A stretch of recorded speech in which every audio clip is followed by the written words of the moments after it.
নমস্কার, আপনারা দেখছেন সময় কলকাতা টলি হলি বলি নিয়ে আমি পৃথা রয়েছি আপনাদের সঙ্গে। এখন চোখ রাখবো বিনোদনের খবরে। প্রতি বছরের মতো এইবারও কিং খানকে জন্মদিনের শুভেচ্ছা বার্তা জানাতে বলেননি পশ্চিমবঙ্গের মুখ্যমন্ত্রী মমতা বন্দ্যোপাধ্যায়।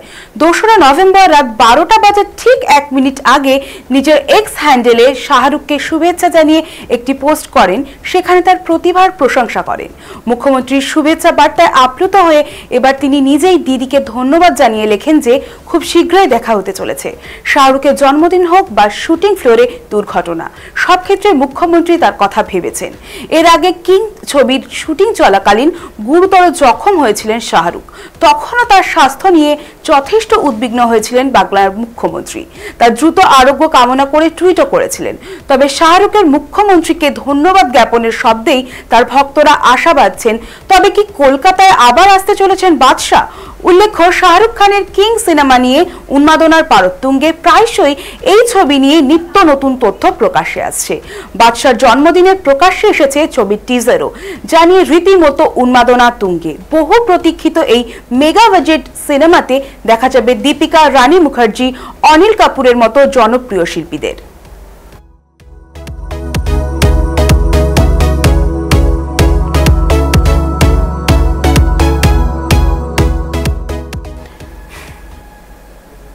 অভিনয় জগৎ থেকে দূরে সরে গিয়েছেন বহুদিন, রয়েছেন লাইমলাইট থেকে অনেক দূরে। কিন্তু হঠাৎই খবরের শিরোনামে উঠে এলেন অভিনেত্রী সেলিনা জেটলি। 2024 সালের সেপ্টেম্বর মাসে অভিনেত্রী সেলিনা জেটলির ভাই অবসরপ্রাপ্ত মেজর বিক্রান্ত জেটলি নিরাপত্তার কারণে আরব আমিরশাহিতে গ্রেফতার হন। এইভাবেই কেটে গেছে 14 মাস। এবার ভাইকে দেশে ফেরাতে আদালতের দ্বারস্থ হয়েছেন সেলিনা। ভাইয়ের পুনরুদ্ধারের জন্য আবেদন করেন দিল্লি হাইকোর্টে।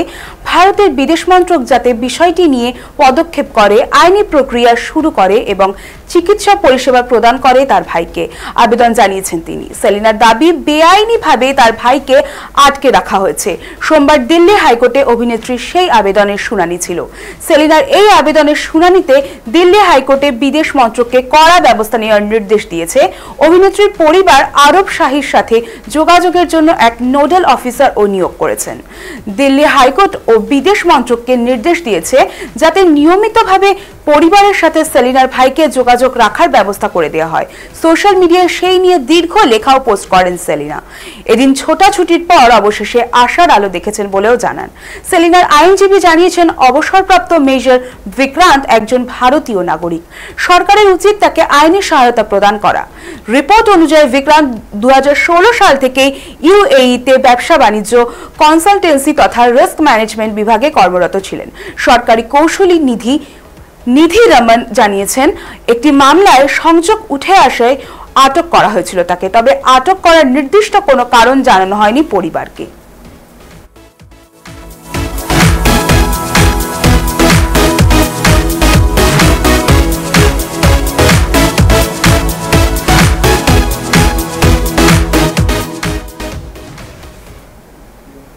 2017 সালে মুক্তিপ্রাপ্ত শ্রীদেবী ছবি মম এক মায়ের জার্নিকে পর্দায় তুলে ধরেছিল। জাতীয় পুরস্কারপ্রাপ্ত এই ছবি দর্শকের পছন্দের তালিকার শীর্ষে রয়েছে আজও। সেই ছবিরই নস্টালজিয়া ফের আসছে পর্দায় শ্রীদেবী কন্যার হাত ধরে। রবিবার আইফা 2025-এর রজত জয়ন্তী উদযাপনের সময় প্রযোজক বনি কাপুর এই পরিকল্পনার কথাই ঘোষণা করলেন সবুজ কার্পেটে গণমাধ্যমের সাথে কথা বলার সময়। ছবিতে থাকবেন শ্রীদেবী ও বনি কন্যা খুশি কাপুর এবং করিশ্মা তান্না। মায়ের ধারা এই ছবির হাত ধরে সব রকম ভাবে যে খুশি ধরে রাখার চেষ্টা করবে সেই বিষয়ে কোনো দ্বিমত নেই, যদিও সবটাই গুঞ্জন এখনো। এই খবরে শিলমোহর দেয়নি খুশি, করিশ্মা বা ছবির টিমের তরফে কেউই। তবে এই ছবি সম্পর্কে আরো শোনা যাচ্ছে যে মম ছবির সিকুয়েল হলেও এই ছবি কিন্তু প্রথম ছবির সম্প্রসারণ নয়, বরং নতুন গল্পই বলবে মম 2। বলিউডে আর্চিজ ছবির হাত ধরে অভিষেক ঘটে খুশির। এরপর লাভি আপা ও নাদানিয়া ছবিতে অভিনয় করেছেন খুশি।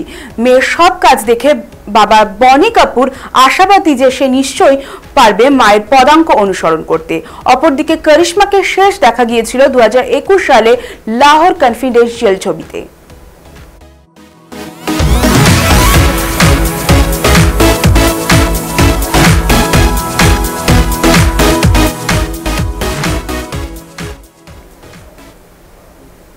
পরিচালক ঋতুপর্ণ ঘোষের হাত ধরে প্রথম ক্যামেরার সামনে পা রেখেছিলেন অভিনেত্রী মিমি চক্রবর্তী। 2010 সালে গানের ওপারে সেই পুপে ও গোড়াকে আজও মনে রেখেছেন দর্শক।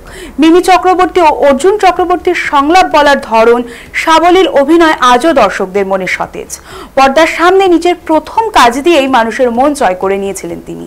নিজের প্রথম কাজ সবসময় সবার কাছে স্পেশাল হয়, আর তা যদি হয় এত সফল, তাহলে তো কতটা কাছের হতে পারে তা তো বলার অপেক্ষা রাখে না।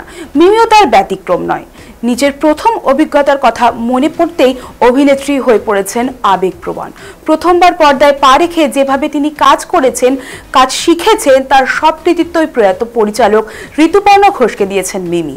এমনকি পরিচালককে তার জীবনের প্রথম শিক্ষক হিসেবে উল্লেখ করেছেন।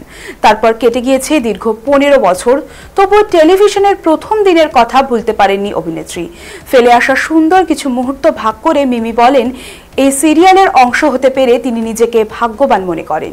মিমির বয়স তখন মাত্র 20 কি 21। কোনোদিন বুঝতেও পারেননি এই কাজই তার ভাগ্য বদলে দেবে। তিনি তার কৃতজ্ঞতা জানিয়েছেন গানের ওপারের পুরো টিমকে তাকে পুপে উপহার দেওয়ার জন্য।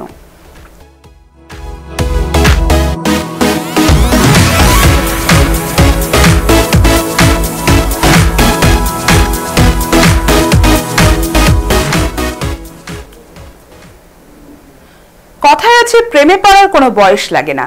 কথাটা যেন মালাইকা অরোরার জন্যই প্রযোজ্য। 2 দশক ধরে বলিউডের আইটেম গার্ল তিনি। বয়স 52 হলেও তাকে দেখে তো বোঝার উপায় নেই, দাবি তার অনুরাগীদের। তাই মালাইকার মন পেতে পুরুষের মধ্যে কি গুণ থাকতে হবে বলে মালাইকা মনে করেন, তা দেখে নেব। প্রসঙ্গত, বেশ কিছুদিন ধরে মালাইকা ও তার নতুন প্রেম নিয়ে বলিউড ও নেট দুনিয়ার শোরগোল পড়ে গিয়েছে। মুম্বাইয়ে এনরিকে ইগলেসিয়াসের অনুষ্ঠানে মালাইকার পাশে রহস্যময় পুরুষকে দেখে সবাই ধরেই ফেলল মালাইকার জীবনে নতুন পুরুষের আগমন ঘটেছে। মালাইকার নাম জড়িয়েছে হর্ষ মেহতা নামে এক হিরে ব্যবসায়ীর সঙ্গে। বেশিরভাগ সময় তিনি থাকেন বেলজিয়ামে। সম্প্রতি এক পডকাস্টে পছন্দের পুরুষ নিয়ে সোজা সাপটা কথা বলেছিলেন মালাইকা।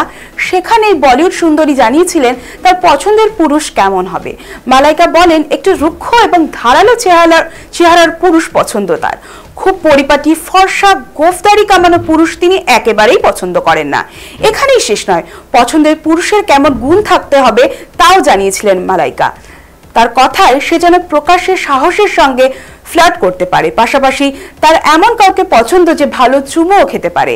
আর ওয়াজ খানের সঙ্গে ডিভোর্সের পর অর্জুন কাপুরের প্রেমে পড়েন মালাইকা। 2 বছর আগে অর্জুন ও মালাইকা স্পষ্ট করে দেন তাদের সম্পর্কে ইতি পড়েছে। এবার নতুন করে হর্ষ মেহতার সঙ্গে নাম জড়ালো তার।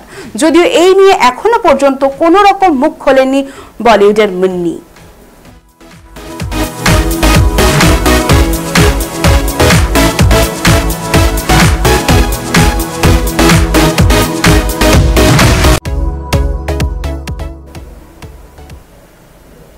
বাবা অভিষেক চট্টোপাধ্যায়ের মতোই বিনোদন ইন্ডাস্ট্রিতে পা রেখেছেন কন্যা সাইনা চট্টোপাধ্যায়। লেখাপড়ার মাঝেই টেলিভিশনের কোণে দেখা আলোয় দেখা মিলছে তার। অভিনয় জগতে প্রবেশ করে এটি তার দ্বিতীয় প্রজেক্ট। ইতিমধ্যেই দর্শকদের নজর কেড়েছে। অভিষেকের আদরের মেয়ে। তবে অভিনয়ে পা রাখলেও পড়াশোনা কিন্তু বাদ যায়নি এক বিন্দু। ধারাবাহিকে লাজবন্তী অর্থাৎ লাজু হিসেবে দেখা যাচ্ছে অভিষেক কন্যাকে। শাখার সিঁদুর একেবারে পাকা গিন্নি হয়ে উঠেছে সাইনা, কিন্তু আদপে একটি 15 বছরের কিশোরী মাত্র। ছোট থেকেই অভিনয় করার ইচ্ছে থাকলেও পড়াশোনার ব্যাপারে ভীষণই সিরিয়াস সে। একদিকে পড়াশোনা, অন্যদিকে শুটিং এর চাপ, সবটাই জমিয়ে সামলাচ্ছেন। শুটিং এর সাথে সাথে পড়াশোনা যেন চালিয়ে যেতে পারে, তাই হোমস্কুলিংকেই বেছে নিয়েছেন মা সংযুক্তা। মাস 2 পরেই ক্লাস 10 এর বোর্ডের পরীক্ষা, তাই এই মুহূর্তে চাপও প্রচুর। শেষ মুহূর্তের প্রস্তুতিতে ভীষণই ব্যস্ত সাইনা। প্রতিদিন 12 থেকে 14 ঘন্টা শুটিং করেও ঠিক পড়াশোনার জন্য সময় বের করে ফেলছে সে। সোশ্যাল মিডিয়ায় নিজের IGCSE পরীক্ষার প্রস্তুতির সেই ছবি শেয়ার করেছেন সাইনা।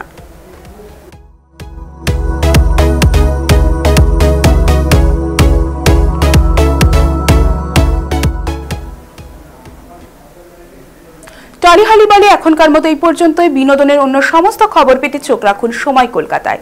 সময় বলবে সময়ের কথা।